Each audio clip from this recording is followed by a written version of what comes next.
தமிழகத்தில் முருகருக்கு 6 படை வீடு இருக்கு. அதுல 5வது படை வீடான திருத்தணியில பாத்தீங்கன்னா, கீழ இருந்து மலைப்பாதையில இருந்து மேல போறதுக்கு இது உண்டு, சாலை வசதி உண்டு. இப்போ சாலையை நாங்க விரிவுபடுத்திக்கிறோம் அப்படின்னு சொல்லிட்டு சாலையை உடைச்சு வச்சிருக்காங்க.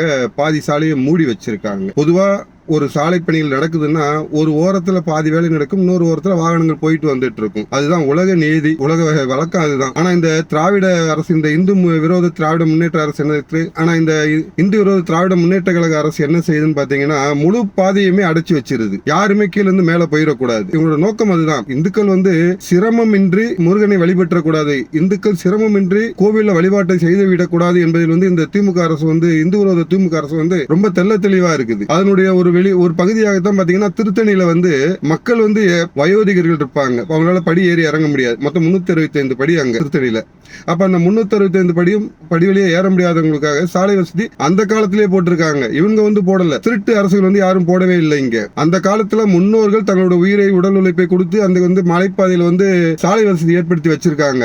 இப்ப வந்திருக்க இந்த அரசு என்ன செய்யுது, அதாவது இந்த கருநாகம் கரையாம் புட்டு எடுக்க கருநாகம் உள்ள குடியிருந்த மாதிரி இந்த கருநாகங்கள் உள்ள உட்கார்ந்துகிட்டு பக்தர்களுக்கு போறதுக்கு எவ்வளவு இடையூறுகள் தர முடியும் அவ்வளவு இடையூறுகள் தந்துட்டு இருக்குது. சாலை பணிகள் நடக்குதுன்னு சொல்லிட்டு ஒண்ணு பாதியில அடைச்சு வச்சுட்டு பாதி வழியா விட்டுருக்கணும், பாதி வழியா வரணும். இதுதான் இப்ப எல்லா ஊர்லயும் அப்படியே நடக்கும். எல்லா உலக நாடுகள் எல்லாம் அப்படியே நடக்கும்.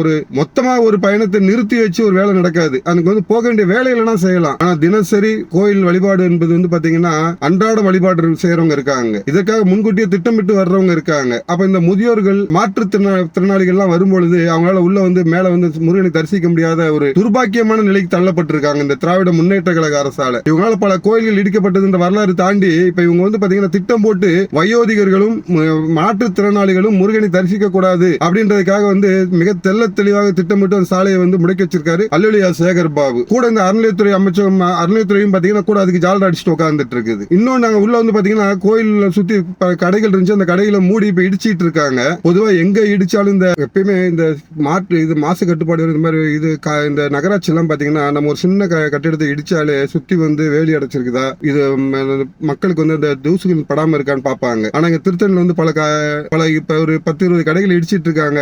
சுத்தி வேலி அமைக்கவும் இல்லை. அந்த வர்ற பக்தர்கள் மீது அந்த கல்லு செதறி உழுது, அந்த தூசிகள் வருது. அதாவது எப்படி சொல்றதுன்னா, சாலையில நடக்க முடியாத இடையூறுகளை ஏற்படுத்தி அதை தாண்டி முருகனை தரிசிக்க சென்றால் இந்த மாதிரி கல்லு மேல விழும், இல்லைன்னா தூசியை சுவாசிக்கணும், ஆஸ்துமா நோயாளிகள் அவதைக்கு உள்ளாகணும்னு சொல்லிட்டு திட்டம் போட்டு இந்த இந்து விரோத திராவிட முன்னேற்ற கழக அரசு அல்லேலூயா பாபுவை களமிறக்கி விட்டுருக்குது. இவரால் என்னென்ன முடியுமோ பக்தர்களை இன்னல் படுத்த என்னென்ன முடியுமோ அதெல்லாம் செஞ்சிட்டு இருக்காரு. அதன் ஒரு பகுதியாக திருத்தணியை 5 படை வீடான முருகனின் 5வது படை வீடான திருத்தணிக்கு வர்ற பக்தர்களை பயங்கர இன்னலுக்குள்ளாக்கி கொண்டிருக்கிறது இந்த இந்து விரோத திமுக அரசு. கண்டிப்பா 2026 தேர்தலில் திருத்தணி நகர மக்களும் சரி, திருத்தணிக்கு வரும் முருக பக்தர்களும் சரி, உலகம் உள்ள முருக பக்தர்கள் இவங்க எல்லாம் ஓட்டு போட்டு தோற்கடிப்பாங்க. உலகம் எங்கும் உள்ள முருக பக்தர்கள் தன்னுடைய வேண்டுதல்களால் இந்த இந்து விரோத திமுக அரசு வீழும் நாளை எதிர்நோக்கி கொண்டிருக்கிறார்கள்.